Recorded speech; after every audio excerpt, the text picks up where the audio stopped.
Hey guys, welcome back. तो क्या आप तैयार हैं 5 और सेंटेंसेस के लिए, कुछ और इन्फॉर्मेशन के लिए? तो बिना किसी देरी की शुरुआत करते हैं आज की हमारी वीडियो का। Let's begin the video and subscribe the channel now. तो फ्रेंड्स, वीडियो स्टार्ट करने से पहले मैं आपको बताना चाहूँगा कि ये जो प्रैक्टिस सेट हम लोग लगा रहे हैं, ये आपको जूनियर एडेड स्कूल्स जो एग्ज़ाम होना है और यूपीटीटी 2021, मैं आपको बार बार फ्रिक्वेंटली बताता रहता हूँ कि यूपीटीटी, आपको भी मालूम होगा कि यूपी सरकार ने यूपीटीटी को आजीवन वैलिड कर दिया है और पेपर का लेवल, ये जो डिफ़िकल्टी लेवल, ये ज़रूर बढ़ेगा। ठीक है, तो बहुत ही ध्यान से हम लोग प्रैक्टिस सेट सॉल्व करेंगे और जो इसमें एडिशनल इन्फॉर्मेशन बताई जाएगी उसको भी हम नोट करते चलेंगे कहीं ना कहीं। ठीक है, तो आइए हम देखते हैं। हमारा पहला सेंटेंस है चूज द करेक्ट सेंटेंस। आपके सामने ये सेंटेंस लिखा है, इसमें आपको करेक्ट करना है। तो क्या करेक्ट करना है आइए हम देख लेते हैं। Of water take this glass. पहले हम सेंटेंस को पहले पढ़ते हैं, हो सकता है इसी में से कुछ क्लू मिल जाए। Take glass of water, take this glass of water, take this glass of water. अच्छा, ये दोनों बिल्कुल सेम ही हो गया, तो इसमें हम एक को एलिमिनेट कर देते हैं। ठीक है, तो ये सेंटेंस हमको देखने से लग रहा है कि ये सेंटेंस हमें कहीं ना कहीं इंपरेटिव सेंटेंस दिख रहा है। ठीक है, इंपरेटिव सेंटेंस दिख रहा है। और इंपरेटिव सेंटेंस की पहचान क्या होती है हम देख लेते हैं।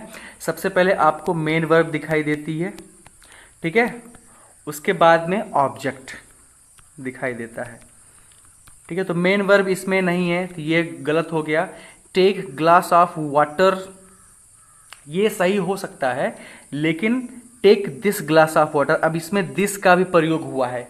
दिस का प्रयोग मतलब ये क्या हो गया, डिमॉन्स्ट्रेटिव प्रोनाउन इसमें यूज हुआ है। उसमें डिमॉन्स्ट्रेट कर रहा है, निर्देशित कर रहा है कि इस जो पानी का गिलास है वो आप क्या करो, ले जाओ। ठीक है, तो हमारा ऑप्शन क्या हो गया, सी सही हो गया। ठीक है, चूज द करेक्ट सेंटेंस। हमारा पहला सेंटेंस है everyone knows that he is nothing else but a cheat. फिर से देखते हैं। Everyone knows that he is nothing else than a cheat. Everyone knows that he is nothing else except a cheat. Everyone knows that he is nothing but a cheat. तो एक चीज हमको इसमें दिखाई दे रहा है, नथिंग एल्स,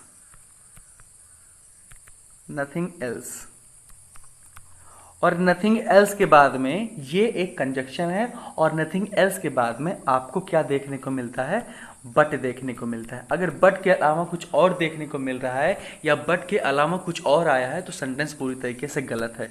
तो मुझे लगता है कि ये फर्स्ट वाला ऑप्शन सही है, क्योंकि everyone knows that he is nothing else but a cheat. तो हमारा ऑप्शन ए सही हो गया।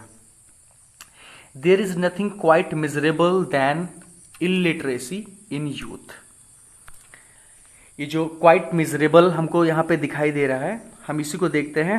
एज मिजरेबल, वेरी मिजरेबल, मोर मिजरेबल, नो इम्प्रूवमेंट।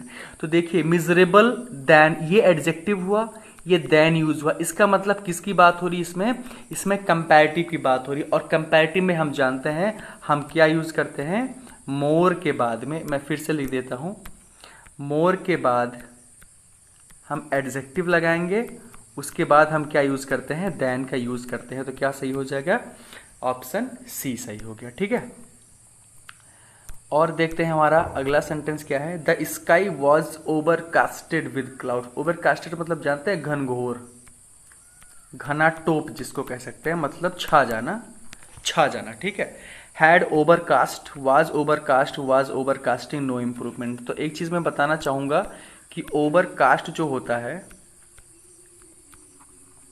ओवरकास्ट जो होता है, इसकी थर्ड फॉर्म नहीं होती है। जो ओवरकास्ट होता है इसकी थर्ड फॉर्म नहीं होती है। तो वाज ओवरकास्ट अपने आप में क्या होगा, सही होगा। हमको इसके हेल्पिंग वर्ब बदलने की जरूरत नहीं है। ठीक है, आगे बढ़ जाते हैं हम। There is no doubt that the Pacific, Pacific याद रखिएगा, पैसिफिक मतलब प्रशांत महासागर। ठीक है, प्रशांत महासागर, the largest of all other ocean. तो याद रखिएगा कि अगर आपके सामने द लार्जेस्ट दे दिया गया, the plus superlative degree, the plus superlative degree दे दिया गया है, तब हम other, any other, most other कुछ भी लगाने की जरूरत नहीं होती है। मैं अभी आपको बताना चाहूँगा, पहले देख लेते हैं हमारा ऑप्शन कौन से सही है। डी, मतलब डी में गलती है क्योंकि ये अदर नहीं रहेगा। ठीक है, अब ये अदर कहाँ आता है? The most other. The most other ये कब आएगा? जब किसी सेंटेंस में वन ऑफ द दिया गया है, वन ऑफ द दिया गया है। ठीक है, ये सारी चीज़ें आती हैं तब हम द मोस्ट अदर का प्रयोग करते हैं, नहीं तो नहीं करते हैं। ठीक है, तुम्हारा ऑप्शन कौन सही हो गया? हो गया सही डी। ठीक है, तो कमेंट सेक्शन में आप मुझे बताइए कि आपका कौन सा ऑप्शन सही है, कितना ऑप्शन गलत है। ठीक है, कितने क्वेश्चन सही हुए। तो आज की वीडियो में बस इतना ही। बने रहिए लिटरेचर एस्प्लेनेड के साथ।